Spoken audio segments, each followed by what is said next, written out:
Hello and welcome to another episode of The Swing. As always, it's your boy HK, and I'm joined by my co-host, that guy Owais, as we have reached the end of the first round of the NBA playoffs. An exciting one to be sure, lots of tight games, and one of the series that went all the way to 7 and got Kawhi and his LA Clippers coming back from a 3-2 deficit, looking like they were dead and buried at 2-0, but we're just able to put enough together to hold off the Dallas Mavericks, led by Luka Doncic, one more time, 2 years in a row, and man, it just gets more and more exciting every single time. But of course, now we get to the heavy hitters, and today on The Swing, this Tuesday, June the 8th, we get to not only speak about what happened in those first round series, what exactly those teams are doing right, what they could potentially be worried about in their next rounds, and the most exciting of it all, the teams that are actually there. Which one of these fan bases will be celebrating an NBA championship either for the first time ever, as is the case for 6 out of those 8 franchises, or the most recent win of them would be a Milwaukee Bucks one, which did it all the way back in the 70s. Like, that's just crazy how long the wait has been for a number of these franchises. And it's time for the new kids on the block. But speaking of new kids on the block, for those who love their daily fantasy and who love their ability to be able to win real cash prizes, Thrive Fantasy is the new kid on the block that you want to be a part of. You want to sign up on and join tournaments on a daily basis. Every evening, you go ahead and set up your lineups based around player props, over and unders on different statistical measures. Is Kawhi going to continue to drop 30 points a game? Hey, maybe that's an over-under option for that one, and you would pick the over because likely that is the case. Regardless, as a listener for the Swing Podcast, if you use the promo code SWING, SWING, you can definitely go ahead and get signed up. And as a bonus, 100% of your deposit will be matched up to $50. So definitely go ahead, get yourself signed up, win some big money with the Swing, sign up, and prop up today. Usually you'd put out the LeBron in this Thrive little, but we'll get to that. The only place LeBron's going to be thriving at the moment is probably in Cancun because, for the first time in his career, was 14-0 in first rounds before that, which is crazy. That's ridiculous. That is never, ever lose in the first round. It had to happen at some point. Injuries, a combination of that, and just how well the Phoenix Suns played, really doing justice to not only their seeding coming in, but to all those fans. And that fan base, by the way, was going absolutely nuts. We're going to get a chance to talk about it when we get to the second round series. But, man, it's so great to not only see fans back, but the level of interaction, the level of hype that we are seeing, it's so much more positive and so much more fun to see than the other crap we've been seeing about fans running onto the court and doing other stupid stuff. So I'm much happier with the way things are now. Yeah, absolutely. But let's get right into it. I want to dive into the series that we have seen over the last little bit because round 2 has started. And if you haven't noticed, there had been some big time upsets, but there have also been some series that should have finished a long time ago. I don't know how you guys feel about it, but let's get right into it. We'll start with the Eastern Conference. We have Philadelphia and Washington. And as we kind of talk about this, I'm just going to play some highlights so it gives you guys a little something to look at while we discuss these series. Now, this in itself was going to be a wash series. We knew this from the beginning. How did you feel about that Washington and Philly series? Is it even worth talking about at this point? Look, the only real thing that came out of it that could very well have long-term implications is the health of Joel Embiid. We know that he got down with a meniscus. I don't know. They say it's a tear. They say it's a strain. They say it's something that'll be like a little minor tear. Yeah, minor tear that'll just kind of work itself through with rehab. But obviously didn't prevent him from taking the floor in game 1 where he was listed as initially doubtful, then it moved up to questionable, and then eventually not only did he play, but he absolutely dominated himself coming out there. However, and the real kind of takeaway of that, speaking of that first series in the second round. The Atlanta Hawks took him. They took him in game one. Trae Young gave him the business as he just went absolutely off and set a record for himself, 4 games in a row in the road, scoring 30 points or more. Never been done in NBA history thus far. And Trae Young comes out and just does that. But listen, how crazy is that? It's crazy, but we're going to get to that eventually. We're going to break down every round 2 series and how we see it, make some predictions, and we want you guys to predict as well. What's up, Faraz? Nice to see that you're tuning in with us as always. That's our most loyal guy, let's be honest. Absolutely. But yeah, the Philly and Washington series. He wants LeBron James to win. Won't happen this year. Sorry, Faraz. But he's gone, buddy. Unfortunate. But yeah, the Washington series in particular, right. The biggest headline out of that is just Joel Embiid's health. There's not much more to talk about.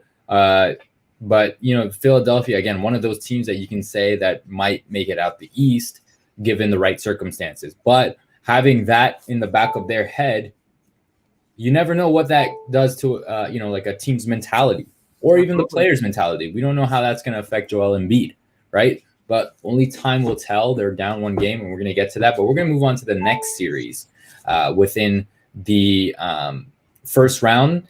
And can you pull up the little sheet that you had before so we can kind of go in order? Yeah, no doubt. The New York Knicks and Atlanta Hawks. Fitting. So it's interesting. Trae Young is one of those guys that, we didn't know what to expect in the playoffs. But one thing that we did get and consistently got is a goddamn confident boy who's dropping money, points, assists, everything that you need your superstar to do. He's doing it, and he's doing it effectively, and he's talking his crap to people like Spike Lee. And it's unfortunate because it came at the expense of the New York Knicks. Now, imagine them making the playoffs after so many years. You've had, an entire generation of kids finally getting to see their stars or like their team make the playoffs. And, we expected them to play. Well, at least I expected them to play a lot better than what we saw there. Julius Randle absolutely crapped the bed in that series. And if there was anyone who I felt like played very consistent, it was Derrick Rose. Outside of Derrick Rose, I don't know who I can say was reliable. There was games that Alec Burks maybe kind of came out and got hot quick, but then he was also the Achilles heel of the same game. You know what I mean? It's just poor execution. The defense that we are accustomed to seeing from New York just wasn't there, and it was complemented by horrible offense. So it was a losing formula, but credit goes entirely to Atlanta. Every single player on the Atlanta Hawks was performing at a crazy level. Like, it was just, in my opinion, very one-sided. And you can see based off of the coaching, we had a podcast earlier this season about the Atlanta Hawks and like their run. I didn't think they'd make the playoffs because on the coaching change, plus, their players not really being in their rotation because of the injuries and everything like that. I don't know how they're going to create that chemistry. But now if you take a look at this team, I don't know about you, but apart from maybe like a Brooklyn, this has been the most like effective and efficient team I've seen in the entire playoffs. No, it's completely fair. Look, Atlanta has come out not only with a huge point to prove, but also one of those franchises that have just kind of dealt with so much over the years as far as their performances are concerned. I mean, they had their team basketball era where, 60-win team, 4 All-Stars, unfortunately struggled a lot as far as the playoffs were concerned. And then finally, once we got to the point that they reached the conference finals, their heights, they got swept away by LeBron James, and they've kind of never really recovered from that. But now, this new era of team that's been created, and we already spoke about the fact that Trae Young is going to be essentially the gauge of how well this Atlanta Hawks team is going to be now and in the future. And early on in the season, we talked about, hey, how ready is in fact Trae Young for this moment? And is this something that is early from what the Atlanta Hawks are as far as their kind of development timeline is? Because the way they loaded up on incredible amounts of talent, the way they loaded up on their bench strength and all of that to just bring in all of these guys that have been playoff tested it was like, okay, look, Atlanta is clearly looking to make a legitimate run here into the playoffs. But the question is Trae Young good enough to be able to lead that team? And I think in the 5 games that he played in the first series and the 1 game he's played now against Philadelphia, he's kind of answered that call emphatically by showing not only is that talk of the Luka Doncic Trae Young trade likely going to go down to something that's just incredibly balanced, regardless of what it looked like at one point. I just think the kind of play styles that there are, both of those guys have found the squads that kind of work for how that does. And, Trae just kind of fits well in how Atlanta likes to go. Like, it's just one of those, like, that's that smaller market team, but has, the smallest dog has the biggest bark kind of thing. Like, it's just kind of one of those things where Trae Young just happens ATL, baby. Yeah, exactly. He just fits in, and I love everything that Trae brings. And part of the excitement of this playoff so far is all of these playoff debutantes that are coming through and really showing out. So it's exciting. I'm very excited to see what Trae does for the rest of the series, alongside a number of other playoff debutants we're going to get to talk about later on. Absolutely. And the best part about that series was by far how much trash he talked, man. And it was just reminiscent of like the Reggie Miller days and how he used to just trash on Spike Lee over and over and over again. And that is something that I kind of missed a lot in playoff basketball. So thank you, Trae Young, for giving that entertainment to us. And it's great to see the fans back, right? Absolutely. My cat over here, of course, is extremely excited too. He wants to be in my lap, but I do not want him in my lap right now. Anyway, we'll move on to the next series. There's not much to talk about that Atlanta series, apart from that, just absolute outclass. They outclassed them, plain and simple. Yeah, and going back to that fan interaction, like obviously the New York crowd was just getting on Trae the whole time, but you kind of felt at the end they're like, all right, we got to tip our hat to what this guy's doing, because it was just getting out of this world, and he was just consistent game after game after game. So that kind of sustained brilliance is absolutely what's going to make your name when the playoffs come around. And for him to be able to do that, that is awesome, and I'm super excited. Yeah. Now we just get to quickly move on to the next Eastern Conference series that finished off, which was Milwaukee and Miami. Now we're going to get a chance to talk about what Milwaukee is doing now, or for lack of a better word, not doing. But in that first round series where they had to essentially take revenge for what was a disappointing exit the year prior, the way it was all set up, Milwaukee was supposed to be the team to come out of the East, the most talented squad, all of that, but they got absolutely destroyed by a Miami team that was not only on this incredible upswing, played really well in the bubble all the way through, and just kind of got hot at the right time.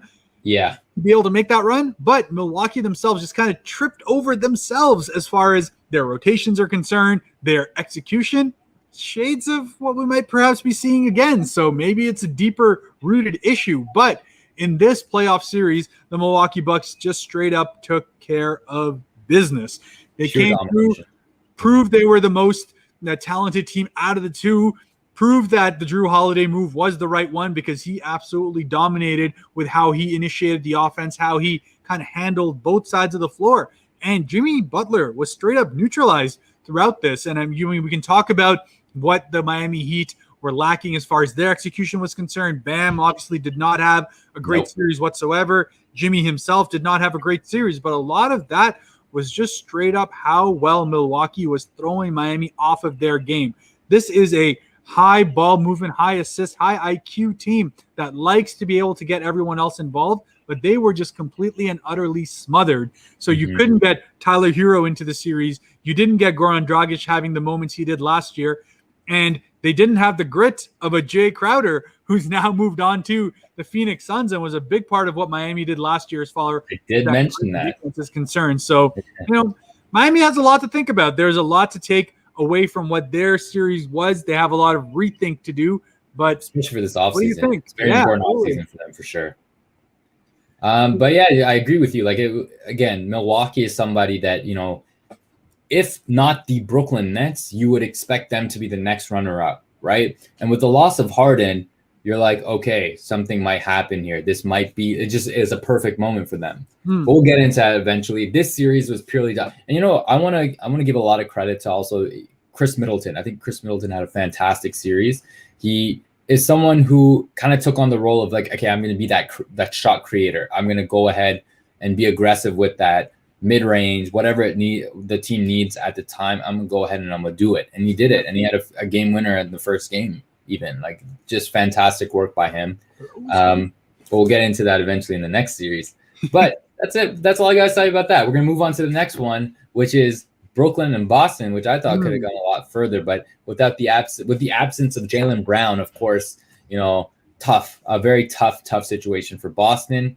And it just seemed like everybody was clicking in that Brooklyn series. And unfortunately, Tatum's not enough to get them, competitive. It was a blowout series, let's be honest. Yep. But the biggest takeaway, James Harden and his hamstring, right? And his health. Yeah. And of course that got aggravated within the first 20 seconds of the next series out there. But look, right away in that first series that we had, we saw exactly what James Harden brings to any team that he's been on. But secondly, what he specifically brings to the Brooklyn Nets team. I mean, right off the bat, first series averaged 28, 7, and 11. Ridiculous numbers. And I mean, frankly, the percentages and the entire efficiency of the squad, they pretty much dropped 50, 40, 90 on their own. Just think about this. As a team, they averaged 49.6% from the field, 42.6% from three, and 91.2% from the free throw line. That was the Brooklyn Nets for the entire first round series. So the game's about a bucket. Shout out to the ball. Don't stop. That's what he's talking about. That's what he's preaching. The game is about a bucket, and they're doing it efficiently. Absolutely. And especially when you think about the way that a lot of these, players play, a lot of it's iso ball. Kevin Durant does it, Kyrie can do it, James Harden can do it at any given day. But the ball movement has been pretty solid with Brooklyn. And I'm actually going to shout out another player that I feel like is a difference maker on this team, and he's resurged his career and is getting the respect again after his kind of time in the Motor City. Apparently he's got legs now, and it's Blake Griffin. I think Blake Griffin is a fantastic agitator. He's been great on the offensive glass. He's been getting dirty with the other players, but also like getting his hands dirty with the ball. Like, he's diving for every single loose ball, and that's something you want, especially him being, I guess, in some cases, a veteran on this team. You need those minutes. You need that spark, and he's giving exactly that. And you'll see how that's translating into this Milwaukee series as well. But not much more to say about this series. Let's move on to the West Coast, right? And, this was really interesting. I think this is where we felt like a lot of the choices that we made kind of went up and down. So let's start with actually not really, but there were a few scares here. So let's talk with Utah and Memphis. Like, right off the bat, the only game that, Utah lost was when they didn't have Donovan Mitchell. Yeah. And that was the first game. Got a lot of people excited. Oh, they're a seasoned team. Man, Ja Morant. Man. Don't get me wrong. Ja Morant was great. But again, Harris talked about this earlier in the season and near the end of the season. He mentioned how Utah is probably one of the more complete teams in the NBA, and they have a great shot of making it out of the West. They've been on top of the West for a long, long time this entire season. And what do you have to say about this series? What did you see? Look, first and foremost, Ja Morant absolutely established himself as one of the young studs of the league. I mean, we already knew it. We'd seen it all the way through. But what he did, not only in the bubbles and not only what he did in the two play-in games here to get the Memphis Grizzlies this opportunity, that already has like, all right, cool, man. You've done everything to be able to establish yourself as a stud in the league. But then in this series, he kind of took that even to another level. Came in here, averaged 34, as in 30 points, 4 rebounds, 8 assists in his first playoff series. And frankly, he didn't look at any point overawed by the moment. And you have to remember, this Utah Jazz team is one of the best defensive squads in the league. And straight up, if you look at, historic numbers, like this Utah Jazz team can defend with the absolute best of them. So for Ja Morant to come out and have the series that he did, and another guy to come out and have the series that he did for Memphis, who I'm not a fan of, but he obviously just went ahead and showed out with Dylan Brooks. Playoffs. Dylan Brooks showed out 100%. He showed that his game is evolving. He's showing that his offense is taking on greater strides, especially in terms of how well he's attacking on the inside and kind of leading that to a better outside game. He shot 40% from three from the series. And frankly, look, no one expected Memphis to beat Utah in the series. Let's be honest here, right? It wasn't going to happen.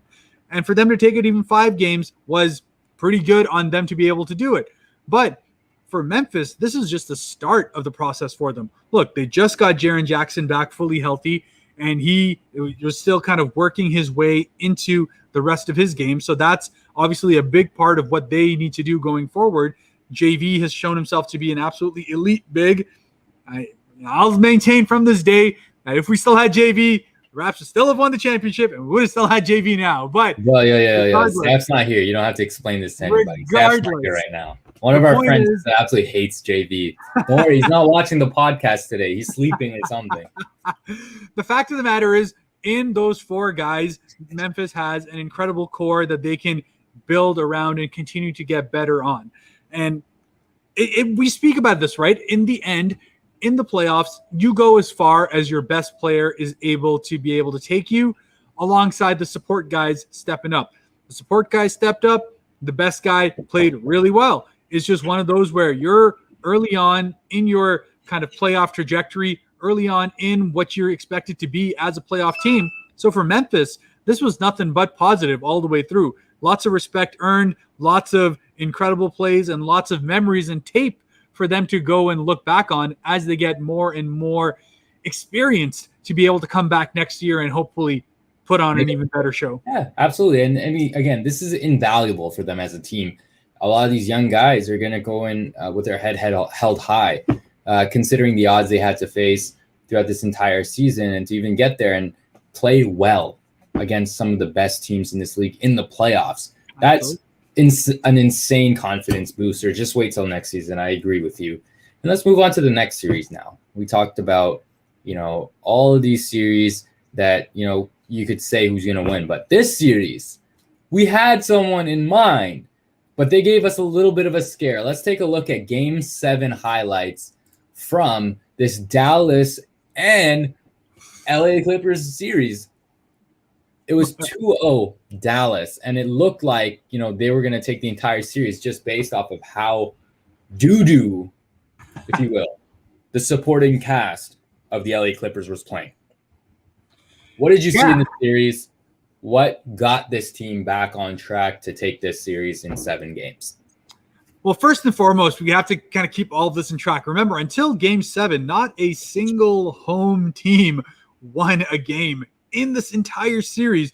Now, obviously, they're not counting last year's bubble series between the Raptors and the Celtics, but that was the only other series in NBA history in which the road team had won kind of all the games. So coming into Game 7 here, they were like, all right, look, are we going to really make history of that sort? Are we going to see the LA Clippers once again flatter to deceive, once again not reach at least a level that they are absolutely expected to do?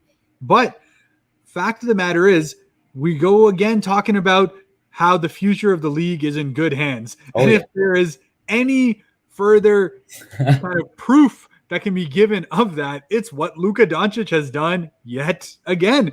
He had an incredible series, like otherworldly. Like the only thing that could possibly be held against him this entire series is that he shot free throws like he was the second coming of Shaq or Drummond. It was horrid. And frankly, that's probably one of the areas that he will 100% be working on in this offseason. But for a guy to come out and score 36, 8, and 10, in which he is consistently cooking Paul George, Kawhi, all these dudes that they just keep throwing at him, is just absolutely otherworldly. But where I think the LA Clippers ended up winning this was a battle of attrition. We saw Luka Doncic consistently struggle in the fourth quarters, just it was a precipitous drop off in terms of his efficiency, in terms of his Mhm. points per game, all of that in the fourth. And look, a lot of it could be very easily put down to straight up fatigue just because of how much he's being asked to do every single game. And I love that moment, by the way.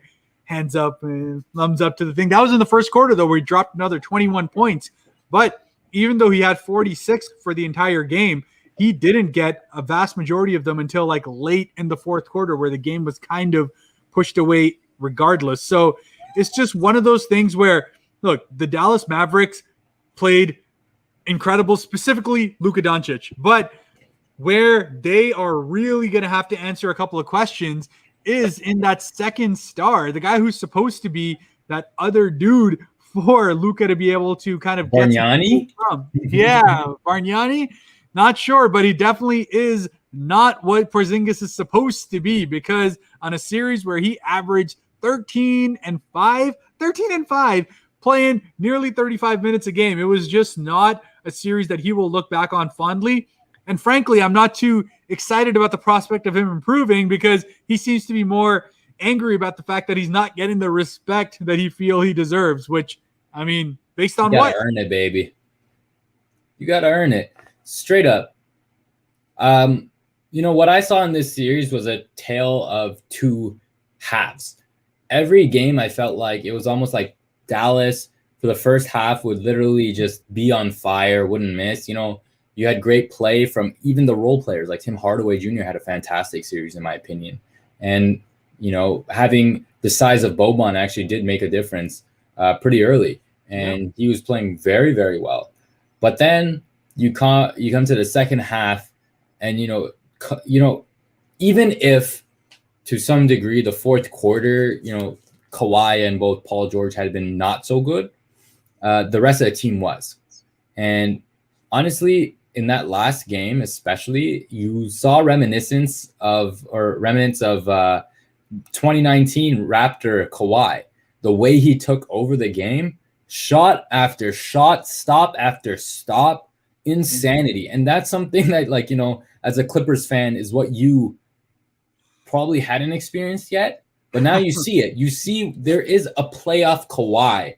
And if Paul George and the rest of the cast is able to kind of follow suit and make, and again, the game is about runs, but it's also about timing. We always talk about that. The timing of when the Clippers turned it on was always pivotal, and it became the reason why they ended up taking the series. And so I want to give a big shout out to, Kawhi, but also another person I want to give a lot of respect. And, it's this guy, Reggie Jackson. I think Reggie Jackson had a fantastic series. He shot the three well from the corner, and he was just making things happen when he was on the court. And also, as much as you hate this guy, Marcus Morris, right?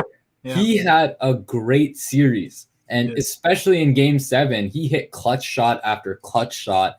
And, that's what you need. It's an entire team and your superstar doing well. Yeah. And unfortunately for Dallas's case, the superstar did everything. The rest of the team kind of fell short at the end. Yeah. So and in any Game 7 situation, you're always going to have that one unlikely hero that comes and steps up. Absolutely. And that's really what ends up determining these kind of one-off games. The guy who happens to step up at the right time. And for the Clippers, that was Terrence Mann, a guy who they had been pretty high on all the way through, but never really got that same opportunity. But here, he pretty much came in and was the absolute motor that kept both. Anytime Kawhi would sit out or anytime Paul George would sit out, he would come in and just absolutely create havoc. And in a game like this, he was able to kind of create that little bit of extra juice that the Clippers needed to be able to get themselves over the hump. And then by the time the fourth came around, both Kawhi and George were well rested. They just took over. Dude, and at that point, is it just me, or was he literally all over the court? Like, wherever the ball was, he was. That was the crazy part. So, I mean, even if you look here, like, look at him, hands up, facing against Boban, doing his thing, man. It's fantastic work by the guy. But I don't know about you, but do you think that the Clippers have the juice to kind of make it to the conference finals here? Is that a fair question? Or do you think they finally turned it on? It's a fair question, and they'll be feeling pretty confident about the fact that they kind of battled through adversity early in the series, middle of the series, and to end the series. It's a kind of, first round you don't want, yet at the same time, if you happen to come across and out of it positively, then you can actually go ahead and kind of ride that momentum. And, just as Faraz is talking about, the Clippers not only won, but now they kind of have that extra little bit of wind beneath their wings to go ahead and come out strong in that second series, in which they are the underdogs. Let's not get this straight here. They are the betting odd underdogs. But when you have a Kawhi who's playing at this much, this high of a level, at that point, the rest of the team there's that confidence that comes in because, look, we can be subpar, but we have a guy who is just going to keep us going and be alive regardless of how it goes. So we better step up, and we have the kind of runway to be able to do that when you have a Kawhi playing at the kind of level he is right now. Absolutely. Absolutely. And I'm just excited to see that continue into the next series. But anyway, that was pretty much, as you can see, this at this point, the game was pretty much over. They tried to make it close, some bad possessions by, the Clippers. But the series was taken by the LA Clippers. And the final series that we have to talk about the first round, I know we spent a lot of time here, unfortunately, but was the Phoenix Sun. Oh, sorry, no, there's two more. I apologize. Denver and Portland series, another big series where, it was a tale of, it was a tragedy. Let me explain why. It's beautiful. We knew at the beginning of the series that, one team absolutely is more complete than the other in the sense that one is an offensive arsenal and the other is, but their main Achilles heel was always their defense, right? Whereas the other team, just a complete team, and they had pretty much the MVP, in my opinion, not in my opinion, but in many people's opinion, the MVP for this season, which is Nikola Jokic, right? Was Did announced. He get it? Did he actually get it? Come on, man. Well, he got announced the other day. See, I saw a post, but I didn't know if it was real. Okay. It was announced. Come on, man. Okay, so it was announced. The MVP for this season, my apologies, game changer, and another guy that you wouldn't expect to be kind of like a clutch player in terms of a role. Austin Rivers played fantastic this entire series. But where does the blame go in terms of this loss, and what does that mean for Damian Lillard and his future with the Portland Trailblazers? That's a big question. But here's what I saw: you have Nurkic and you have Kanter as your bigs. Both Nurkic is a decent defender. Don't get me wrong, big guy. But the only issue with him is he's foul crazy. That is what cost them the series, in my opinion.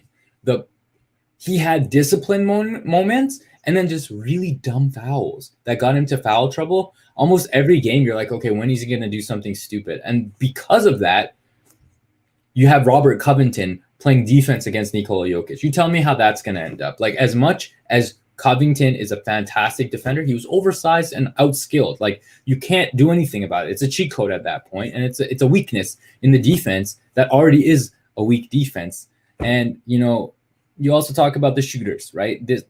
This team is built off of not the ball movement, but more so how they create, how everyone can really create. And if they're not on, who knows? Who knows what might happen? Where's the scoring going to come from? Defense isn't there. And that's kind of what happened. So they, in my opinion, they shot themselves in the foot. They actually could have taken the series pretty easily, but because of their lack of discipline on the defensive end and their lack of shot creation when it mattered, the only person who was consistent in this series, quite honestly, was probably Dame. That's it. And you can say Nurkic as well, but because he kept shooting himself in the foot by, those quick foul early, getting himself out of the game, cost the team. And that's it. That's all you got to say about that. But that doesn't take away from Denver. And I want you to talk about Denver and what they did right.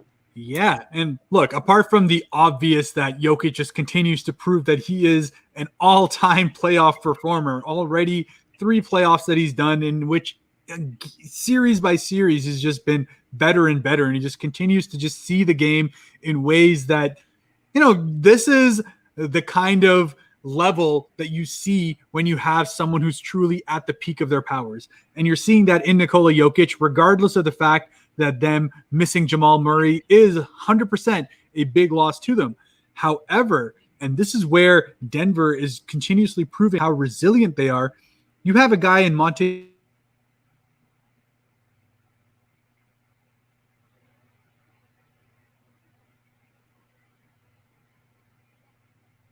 It looks like HK kind of cut out.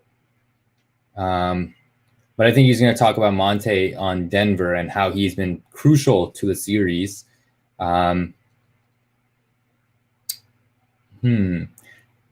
Yeah, so, Monte was very, very crucial to the series. I don't know about you guys, listeners, but let me know if Harris, you can reconnected? Okay, you're reconnected. Okay. I don't know what happened. I wasn't sure if that was, yeah. Not sure what happened. So you were talking about Monte and how great of a series he had and how much, he impacted the floor whenever he was on. Go ahead. Yeah, man. Look, the impact that he had was just absolutely incredible. And it comes back to the fact that Denver in general, that resiliency, that capability to be able to have that next man up mentality, that's pretty much what's made them so great up till now. We saw last year, all those 3-1 series that they went and came back from. It's not the position you want to be in, but it's like if there's a team that you can rely on to play great basketball when their backs are against the wall, that has been Denver. And to their credit, they didn't allow themselves to be into that back against the wall situation in this series because they just kept making the right plays, the right reads, consistently playing a more efficient level of basketball. It all comes down to what we were speaking about when we were watching the games, that look how much harder Portland has to work to get their buckets versus what Denver's doing. Denver is able to just absolutely sight through this defense with just like 2 to 3 quick passes that they're doing to be able to just get their initial defense off kilter, and they just can never recover to that same degree. And that was shown. Denver shot nearly 41% from 3 for the entire series. And the best part is, it's not like it was one guy shooting just absolutely lights out. It was guy after guy after guy. Jokic, 43%. MPJ, 41%. Monte Morris, 41%. Aaron Gordon, 60%. Austin Rivers, 48%. All of these guys just killing it from 3. Quality shots. And you know what? It's like, you can say they were like consistently great because of just the percentages, but you also have to talk about how meaningful some of those threes were in relation to the game, like the timing of it. Very, very clutch. And I think Monte hit a bunch of those. And also Austin Rivers took over a few games. Yeah, one game, and one game he took over. And Porter Jr., let's talk about his stepping up. Like, maybe he's not there defensively, but thank God you have an Aaron Gordon, who's a fantastic defender, by the way. But MPJ, offensively, you knew was a machine, right? And he's been showing it consistently now that he can get a bucket when it's needed, right? Yeah. So that's actually, as a Denver fan, you should be very excited that you don't have a Jamal Murray as per se in the bag with you, but this guy at any given night can drop a 25, a 30, a 35 for all coming from jumpers. You know what I mean? So be excited for that. And your team complements him in so many ways because it spaces out the floor for him to do his thing. Yeah. So, be excited for Denver in this new series coming up against who are they facing? They're facing Phoenix, correct? You already faced him one game, which was crazy. We have highlights for that. I believe. Yeah, we do. Here we go. Come on, roll it up, baby. Do I want to see that? I'm already hurt from watching this last night, but no, what a game it was. This was Chris Paul just absolutely taking over. And DeAndre Ayton, can we talk about his first playoff run? Let's be honest. He's been playing fan-freaking-tastic. And again, Devin Booker, we talked about how excited we were about playoff Book, and he's delivering. He's delivering on all accords. 100%. First of all, DeAndre Ayton has pretty much been the model of consistency this entire playoffs, and he's doing it at efficiency percentages that are just absolutely out of this world. In that first series up against the LA Lakers, the dude averaged pretty much exactly his jersey number, 22, but he's doing it at percentages that are 80% from the field. 80% from the field is what he averaged to be able to get the numbers that he did, which is absolutely just ridiculous. And I mean, obviously he's getting inside the paint, and yeah, that dunk was nasty yesterday, but it's about how confident he is, not only in his footwork, but what's more impressive is that he's not what people were worried about as far as the defensive side is concerned. He's actually been incredibly good in terms of keeping his man in front of him, making him take shots outside of it. And obviously Jokic is great, and he's going to get his buckets regardless, but you're forcing him to work that much harder to be able to get that. And I mean, in this game, it was neck and neck all the way through up until Phoenix was able to kind of make that one run in the fourth to really push him out through. And credit not only to Chris Paul, who absolutely had an incredible game, as much as I dislike the way he plays, all of that, but he played really well in the fourth. And the other side of it, again, we talk about individual heroes that kind of you need in a playoff game to be able to put you over the top. And Mikal Bridges was that guy for the Phoenix Suns in this game, played the absolute game of his life, 25, 5 and 5, hitting clutch three after clutch three. And it was just, look, he's not a guy that you've necessarily associated with incredible offense as far as his entire career is concerned, but he has been a guy who not only impacts the game on both sides. He's a very good defender. He's always been a good three-point shooter, but it's kind of like, look, you're better than this. We want to have you be more and more aggressive in the offense, be more involved. And I feel like he's now taken the bull by the horns as he did in this game. So whether we see a repeat of this performance or not, Phoenix must be really excited to be able to see, the blossoming of Mikal Bridges as one of their elite perimeter players. Yeah, I mean, the funny thing is like with Mikal, like I always, whenever I see him, I'm like, this guy's not a baller. Come on now. He just seems like, how in like the old EA Sports games, like on the computer, like in the 90s, where they had like almost paint faces, like they literally took a cutout of the face and pasted it onto like a 3D model. That's just who he looks like to me. And it's really, really funny because he's always like smiling, right? So it's incredible to see this guy kind of show up. He played great in the season too, right? Like he had some performances that you would say like even against like there were some Raptors games where he kind of took over as well, right? So that's something that's awesome to see that they have, again, Phoenix deep. We didn't expect it to a lot of people didn't even think of them as a second round team, right? A lot of people wrote them off, but the way that they're playing, the ball is moving, the guys that are role players are doing their job. And look, in this series, they've already taken game one. And for all we know, this could be the way, if they continue playing this way, a very difficult series for Denver. But again, this series is going deep regardless of how it is. I see this going to a 6-7 game. For sure. 100%. Who do you have from these two teams? I mean, look, I'm going to stick with my guns and say that I think Denver is good enough to be able to not only get past this, but to just kind of really stamp their authority on the Western Conference outside of that Utah Jazz, where I pretty much said that has been, in my mind, the two teams that deserve to be able to go into the Western Conference Finals, having played the most consistent basketball, having the MVP on one side, having the best team in the West on the other side. Obviously, the Jamal Murray injury kind of put a damper on some of that because of obviously hurting their ceiling. But look, I said, to Denver's credit, they're missing Will Barton. They're missing Jamal Murray. Like, these are key offensive players for them, key guys that has been, the guys that they can kind of go to when Jokic isn't having the kind of game that you would expect. Now, to Jokic's credit, he doesn't really have bad games anymore. It's one of those things where even a bad game for Jokic is a pretty damn good game regardless. So it just comes down to that consistency. And I just feel like, having even watched this game, yes, Phoenix rode the wave. They rode the crowd, who, by the way, was so incredibly hyped in the fourth.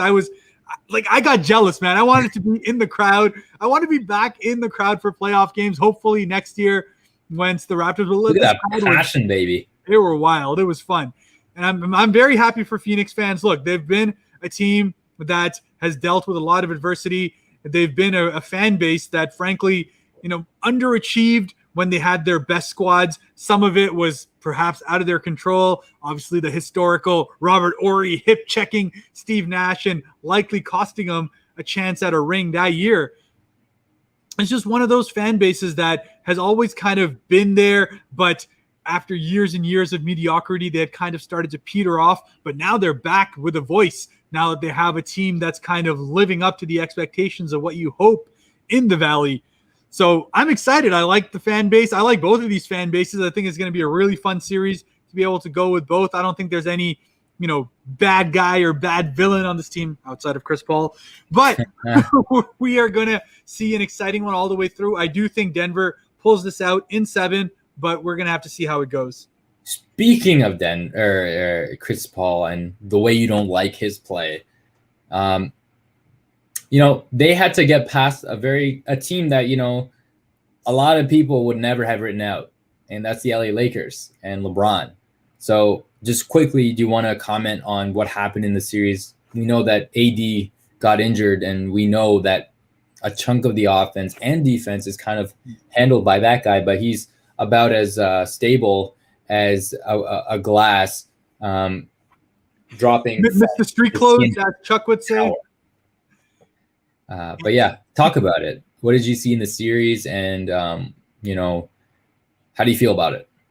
Look, one thing I will say, and this kind of goes back to the theme we've been talking about all year, in that I am not a fan of how quickly this season started, how quickly everything kind of has been pushed through. This entire season has been a bit of a, excuse my language, shit show as far as rest is concerned, as far as back-to-backs and all of this, just to kind of almost force a season here. Obviously, as fans, you want to see basketball, but I don't think it's a coincidence that both Miami, the Lakers, all these teams that made deep runs into the fourth or into the playoffs last year are the ones that are struggling now to be able to do it. And I think that eventually caught up with the Lakers here as well. Look, they only had about 60 to 70 days off from their championship run to be able to get this season going. We had health safety protocols, all of these things that just prevented them from ever really getting their groove together. And then it was the death knell once Anthony Davis had his injury as well. So, look, the 2 games that the Lakers won in the series, it was because Anthony Davis went literally what we expect of an elite player like Anthony Davis to be. And as much as LeBron is obviously going to do LeBron things, at some point, age catches up with a guy. And, as much as we love to laugh at the kind of stuff Charles Barkley and they say on Inside the NBA, he was absolutely right. For the Lakers to be what they want to be at this point, Anthony Davis has to be the best player on this team, and he has to be the one that is kind of carrying the reins for the squad, while LeBron gets to kind of be the guy who is facilitating everything and obviously taking over when need be. But with his injury, with frankly the rest of the Lakers squad really struggling to be able to get their offense going, you kind of got left in this no-win situation where LeBron has to do everything while at the same time also kind of deal with the injuries. It was just too much for him to be able to handle a young Phoenix team that was hungry to prove itself, hungry to put their exclamation mark on what they felt should be, their series, their year. Had an incredible bubble year last year. It just is one of those things that all came together, the perfect storm, and Phoenix took that series deservedly so. Absolutely. For those, big LeBron fans, I personally hate the antics, and I hated them this year. I felt like, Golden State should have been in the position that they were, but a clutch shot. And again, you're right. The injuries LeBron is going through, the ankle, as we know, is probably still not 100%. But that doesn't take away from the fact that LeBron was still, fantastic in this series.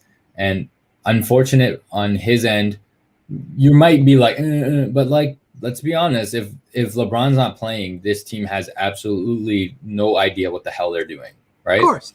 And the role players simply didn't do what they were supposed to do. Like Dennis Schroeder, where the hell was he the entire series, right? And that's one of the guys that you expect to be scoring and doing great things for this team to be successful. And just didn't happen. And AD gone, finished. But it doesn't take away from LeBron's legacy. He is one of the best players ever. Exactly. Look, man, 14-0 is a thing. What difference does 14-1 make? Let's be clear. Exactly. It makes he's not even worried. LeBron's not even caring.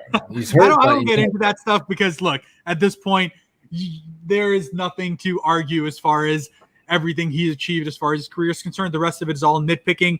And frankly, he could very well come back next year and once again put all of his doubters yet again back into the hole. That more motivation. So yeah, more motivation for him and AD likewise.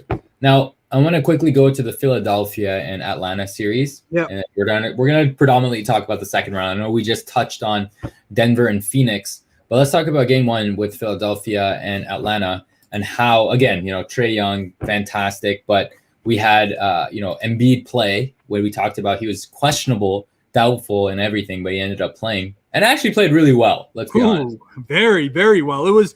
Look, I was absolutely surprised to not only see him on the floor, but to take on a full workload, which, look, we're going to have to see what that means as far as the series is concerned as you keep going deeper and deeper into this.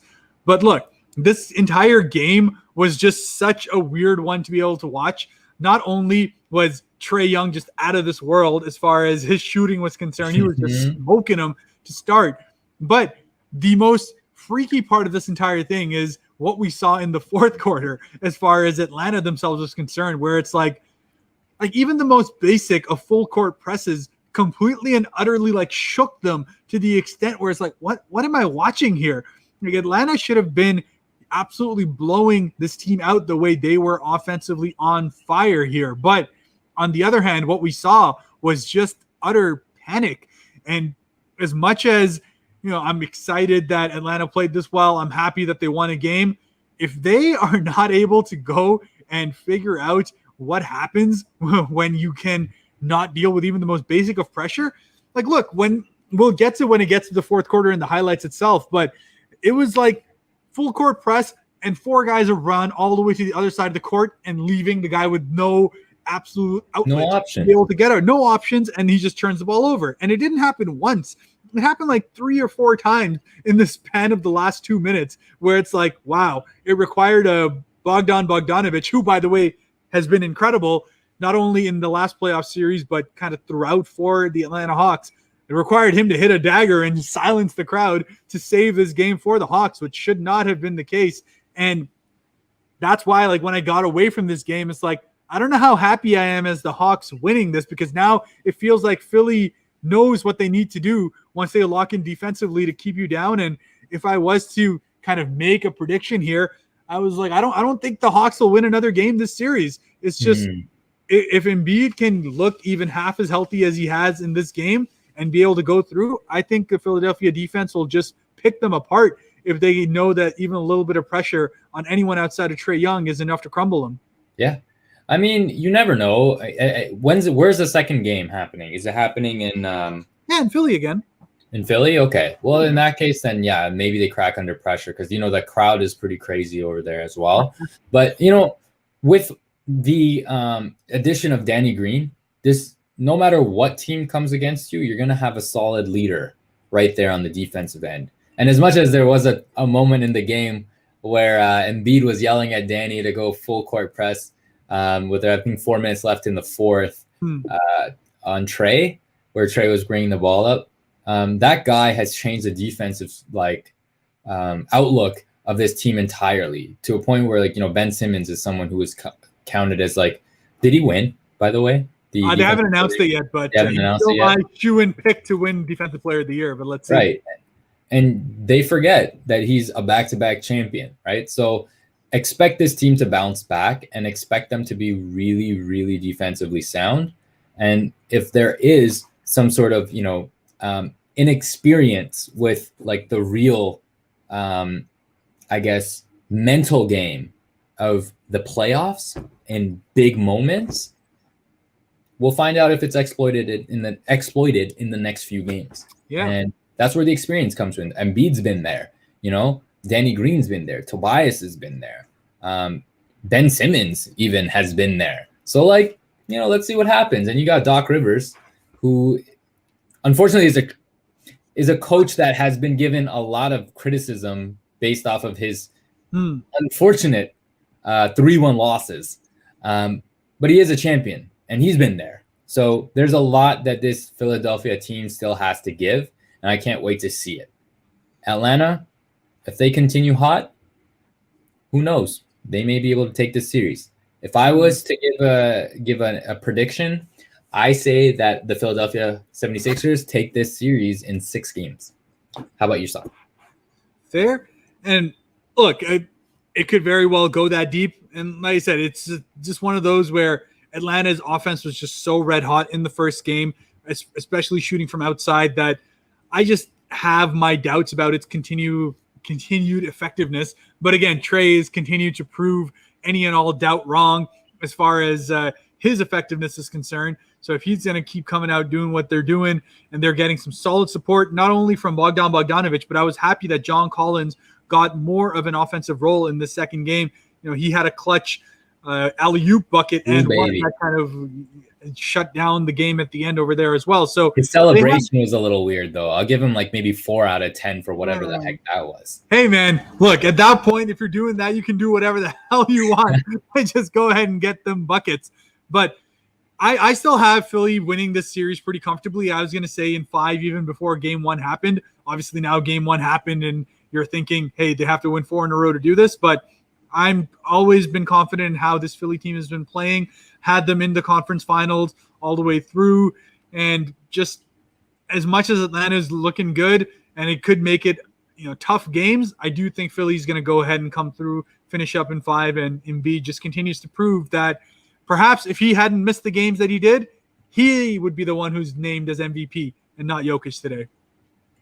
Absolutely. And there you have it. That's, I guess, our little take on the Philadelphia and Atlanta series. If you want, we can keep running these highlights, but it's been almost an hour and I want to get to the meat. I think what we called the finals before the finals. And that is the series between Milwaukee and Brooklyn. Okay. Yep. Brooklyn being the 3-headed monster, but 20 seconds in to game 1, you saw what happened. I saw what happened. Talk about it. Yeah, man. And look, it's just so painful. I mean, as a personal, again, Brooklyn is always going to be a ridiculous team, regardless of how you go about doing it. But James Harden pulling up his hamstring 20 seconds in, one is absolutely crappy for him. Just because of, look, he's a guy who not only has a lot to kind of gain as far as this playoff series is concerned, as far as this entire playoff run is concerned for his own legacy, but also just to kind of put some of those doubters away in terms of what they think his playoff performances have been. I vehemently disagree with it, and I can fight till the death about how James Harden has done in the playoffs and how others have been the reason. But what it comes down to is it was always going to be one of those things where you want him to be able to go there, and that's what makes Brooklyn unstoppable, those 3 being out there. But to Brooklyn's credit, and frankly to Milwaukee's yet again embarrassment, it has been an absolute just gong show for the first 2 games. I don't understand what the heck Milwaukee thinks they're doing out there, but they look so lost that it is just ridiculous. It's nuts. It's like they've completely forgotten everything that has gotten them going in this entire playoff series, how they've been playing this year. And it's like they didn't even show up to play for these first 2 games. And as much as I'm not looking to call a series, because frankly, we've seen series go 2-0 and be able to come all the way back, even in this playoff run, much less other playoff years there. And to Milwaukee's, I guess, luck or good favor or whatever, they haven't played at home yet. So maybe game 3 they can start and get some sort of momentum for themselves going. But man, especially game 2, I mean, I believe this is game 1 here, but man, especially game 2, they got absolutely hammered. KD has been just on another level this entire playoffs, but man, it's like he's out to throw his hat into it all, that he is in fact the best player in basketball. No one's happy to be there, and KD is coming out there and just putting his stamp on these playoffs. Yes, as you can see, my cat agrees.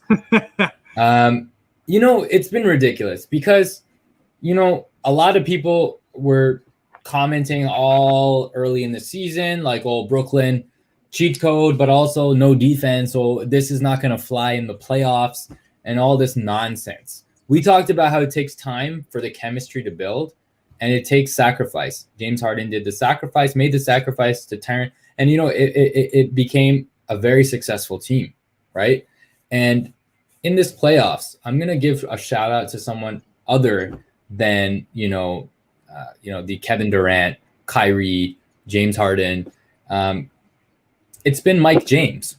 I'm sorry, but that guy, whenever he's on the floor, has just been such a great impact. And maybe he's not the guy that you go to for scoring, but just his dribbling ability. And people know that he can create a shot at any point. So it's really nice to see because, he has himself a tremendous career outside of the NBA. And this is his first year in the NBA. Overseas, he's a legend. And now he's showing why he's a legend here on this team. And another person you got to give credit to is Blake Griffin. We talked about this earlier. That guy, he's dunking on Giannis. And you know what? We can praise Brooklyn all we want, but let me explain something to you guys. The onus, in my opinion, on how bad this series is going is not on Chris Middleton. It's not on Drew Holiday. It's not on Brook Lopez. It's on Giannis. Your superstar, for some reason, has a mental block when I feel like he's defended in a different way, right? They're forcing, like Blake Griffin's literally leaving this guy open to be like, hey, take your shot. Similar to like almost every single series that he's lost in, right? So you take a look at like last 3-4 seasons, and it's been the same problem with Giannis, right? So you think about all the talent he's had over the last 3-4 years, and he's still had like a lot of trouble. Is the blame on Giannis for a lot of the, I guess, not successful parts of this series? I mean, yes and no is kind of what I'm coming through out of this. Because for one, yes, there's obviously holes still in Giannis's game, whether it be from the free throw line where he's probably taking 20 seconds of free throw. You see that one with the giant scoreboard counting down how many seconds he takes to shoot his free throws, which is probably a 10-second violation every time. But look, the difference that we had said throughout this year is that Giannis was better because he was not being forced to kind of be that like all-encompassing offensive initiator for the squad. But I don't know, especially in game 2, I just think game 2 is one of those where it wasn't even the plans or how it's going. It's just effort. Effort was not there. You can't coach effort. And as much as I've talked about Mike Budenholzer having his issues, as far as rotations are concerned, as far as minutes played, all of this stuff that just doesn't make sense.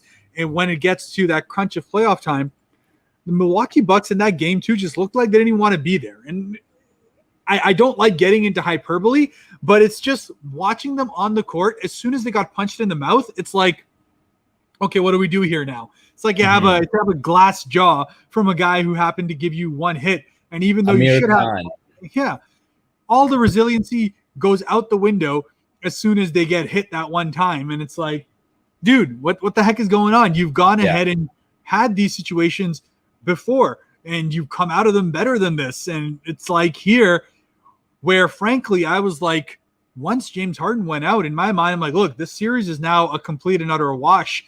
Milwaukee should feel like they have all the tools to be able to go and win this series. They should have been just absolutely grinding to try to get at least one of these 2 games, because that's how they could have gotten themselves ahead as far as the momentum is concerned, as far as feeling good about themselves. But on the other hand, now they're just looking at death's door where it's like 2 games down. But it's not only just that they're 2 games down, it's how they're 2 games down. They're lost by 39 points in that second game. And it was just like, dude, watching this is terrible to watch. I didn't even feel like watching the game for the second half of it, but I just did. It's kind of weird because you talk about playoffs and you always think tight games, right? Especially in a series like this. But I think I made a comment last podcast when we were talking about this series in particular. I said that this is going to be a blowout every single game, whether Milwaukee's going to win it or Brooklyn's going to win it, but it's never going to be a close game. That's just how I see it. And the reason why is I feel like each one of these teams is based off, okay, so Milwaukee's issue is mentality, and it's always been with a superstar like Giannis. I'm sorry. That's just how it is. So if they get into that deer in headlight situation that you're talking about, it's going to be hard for them to get back into the game. Now you talk about, and again, and that also follows through and goes to the coach as well, right? Budenholzer has also shown that he's a deer in headlights in situations where, another team kind of does something that he's not comfortable with, and he's not able to be flexible. And that's a problem, right? That's why I think if Brooklyn is on, blowout. But if Milwaukee is on, and you talk about Brooklyn, again, mainly jumpers is what I like to say. Mainly jumpers. If usually, Kyrie, Kevin Durant, all these guys play heavy ISO type of ball, right? So if something like that happens and they start missing a lot of their shots, don't get me wrong, they'll probably find a way back into the game. But if it becomes too aggressive in the amount of shots that they're taking, and they're really, really cold, that's just the perfect opportunity for Milwaukee to take over. What I wanted from Milwaukee is to attack Kevin Durant, is to attack Kyrie Irving, get those guys into foul trouble, and you have yourself, you have them sitting, and at that point you take over. You finish the game before it even starts. But that, I don't even look. That was look at Giannis. Giannis is like, I want no part of that. But it's like on both ends of the floor, they just look lost. And you don't want that to happen, especially not now. But you've seen the Toronto Raptors come back from a similar situation against Milwaukee, ironically. Yeah. And I hope they can kind of get out of this and make this a series, because we know that Brooklyn is one of those teams that, based off of who they have and how they've played, is a finals team right off the bat. But this is the opportunity Milwaukee has to kind of make, their mark on, I guess, their legacy. This is the time. This is the only time. I don't see them doing something like this again. And it is what it is. If they can't do it, then I'm sorry, but Giannis is always going to have an asterisk on his superstardom, if that makes any sense. Fair. No, and I think, look, legitimate questions need to be asked for Milwaukee to not kind of find themselves in this situation. As much as Brooklyn is undoubtedly the favorites coming out of the East, Milwaukee was the second best team. It's just one of those things where it's like, come on, man. This should be a series that at the very least you are able to make them sweat a lot more than it is.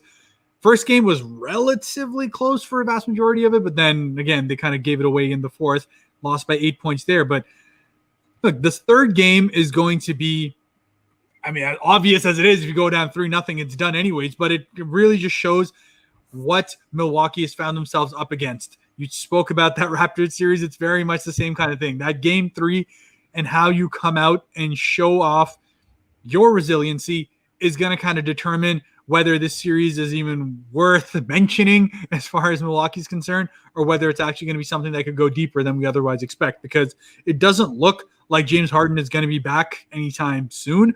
As much as I hope that is the case, they're saying it's hamstring tightness, but this is a re-aggravation of the same one that caused him to miss 21 games earlier. I don't necessarily see him coming back, at least not in this series. Maybe he could come late next series, or maybe the finals. Who knows, depending on how things go and how Brooklyn does. But this is Milwaukee's best possible opportunity to be able to represent the East with James Harden out. But obviously Kevin Durant and Kyrie are out here to pretty much make it a no contest. So as you said, they've got to find ways to get them off kilter, whether it be early foul trouble, whether it be greater physicality, who knows?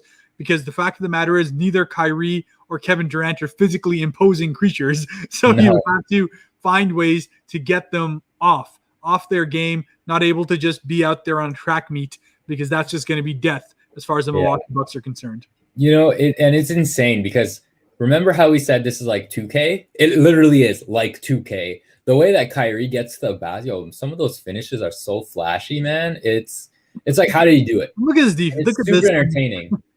And then you see Kevin Durant doing his ISO ball behind the back, 1-2 mid-range cash. When you play Kevin Durant in 2K, if you get the shot release right, it's game over. He doesn't miss. And so, what can we say? Let's just hope they come back. But do you have any predictions in terms of, how long this series is going to last? Look, I do think Milwaukee is going to recover from this to at least come back and make game 3 one that they will just come out as a do or die and pull it out. That's me throwing it out there. Milwaukee, I'm putting my neck out there for you. I still think Brooklyn's obviously taking this series. I have them winning the championship, but I do think game 3 is going to be one where Milwaukee's able to do it. I'm doubtlessly going to be proved wrong if they come out flat like they did here, but I just don't see how they can't go up from what they did here. Just have a little bit of respect and a little bit of pride in how you have been. So play better, come out game 3, take it, and then maybe you can make this into a 6-game series at the very least. But at this moment, it's looking just absolutely doo-doo, and yeah, this was just whatever. At this point, the game was over. Tyler Johnson and scrubs guys on the side. Doesn't matter anymore. It's over. And there you have it. I mean, we tend to agree. Like we always had, Brooklyn going to the finals. How many games it takes, I don't know. At this point, who cares? It seems like it's pretty much done here. But we'll find out. And what are today's games? Who's playing today? Yep. So thankfully, once it gets to these kind of playoffs, we get a couple of games on these days. And today we get to have 2 as well. First off, game 2, as far as the Atlanta Hawks and the Philadelphia 76ers are concerned, they're going to be tipping off at around now, actually, 7:30 Eastern time. Yep. And then the big one, 10 p.m., the Clippers and Jazz go ahead and get their series started too. So just a lot to look forward to. Let's just throw out some quick predictions there because I know it's getting a bit long and I don't want to get into too much depth into the other series. But let's start with the Clippers and Jazz. Just tell me what you think. Out of 7, who's winning it? How many? A lot of it depends on how well I would say Utah does offensively. Okay. That's pretty much what it comes down to. I feel like the Clippers have too much talent for them to really be stopped defensively, if that makes sense. So it really just comes down to how well Utah plays. Personally, I have between the two teams, I have the Clippers going. I don't know how many games, maybe 6, but okay. I have Clippers all the way. If Kawhi's in this form, there's no one that stops him. Fair. No doubt at some point, great offense does have to have some sort of counterbalance. You can't just keep going 60% from the field all the way through. And Utah is too good defensively to allow that level. But hey, you just never know. That being said, I still am on the Utah wagon, have been for a while now. I do think they'll go and take this series in 6 games on their end. And it starts with them making sure they take care of business at home in these first 2 games. So they have to absolutely not give any chance for Kawhi to sniff blood. They got to win these first 2 games 2-0, and that's what's going to end up determining it. Clippers to go down in 6 games. Ooh. There you go. Right, so guys, you heard it here from us. We got 2 different opinions. I want to know what you guys think. Let us know in the comments. Let us know. I know this one ran a little bit longer than we would have hoped, but it is basketball talk. We love it, and that's why it happens. And that's why we want to know from you guys. Let us know. Clippers, Utah, who you got? Game 1, 10:30 tonight, Eastern time, 7:30 right now. It's 7:40 right now. Atlanta and Philly. Let us know who you think is going to win. But until next time, guys, once again, you want to follow, if you guys do follow, fantasy and you guys look at props and stuff like that, take a look at HK and his blogs that he comes out with, I believe, every Friday, or is it every Sunday? Something like that. Yeah. Even if you're not a premium subscriber, I would definitely recommend that on whatever platforms you use to listen to podcasts, definitely sign up and look for Hoopball and their NBA DFS Today podcast, where you can see me every Sunday morning to be able to get the details on the games that are happening there. So definitely check that out. Hoopball in general is just an amazing resource for any of you guys who are into daily fantasy, whether it be props, whether it be daily fantasy lineups, whether it be all these ways that you could potentially, 1, get knowledge of the game, and 2, actually win money as well. So it all depends on what it is that drives you. Regardless, great resource, and I'm very happy to be a part of their team. Very excited to be able to do the rest of these playoffs, and a lot for the next season as well. It's a growing spot. So check them out. And as always, The Swing Podcast, follow us on Instagram at The Swing Podcast. You can see us right up there, right there. Definitely get on there. We always have lives on there, live reactions, little contents coming through. We love engaging with our fans, and that's where we go ahead and get them more often than not. So 100% reach us out on that. And then as always, SportsTrends, thank you very much for allowing us this platform to be able to come out here. Not only did they have their amazing Facebook page, so definitely follow there, have hits, I believe, 15,000 or 20,000 people at this point, I think the last one, which is awesome. And they also have their IPTV channel. So for those who have it, definitely get on there. SportsTrends, I believe it's in the 1400s as far as IPTV channels are concerned, but definitely check with your local provider. But until then, as always, HK Owais, love getting the opportunity to speak with you. Going to be back on our next one every Tuesday. And if any emergency big news comes up, you can always catch us on Instagram.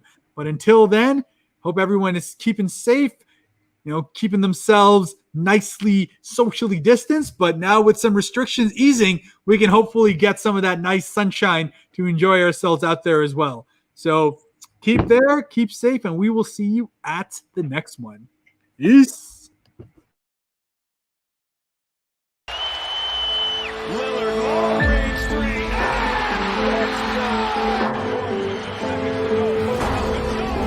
Defended by Simmons.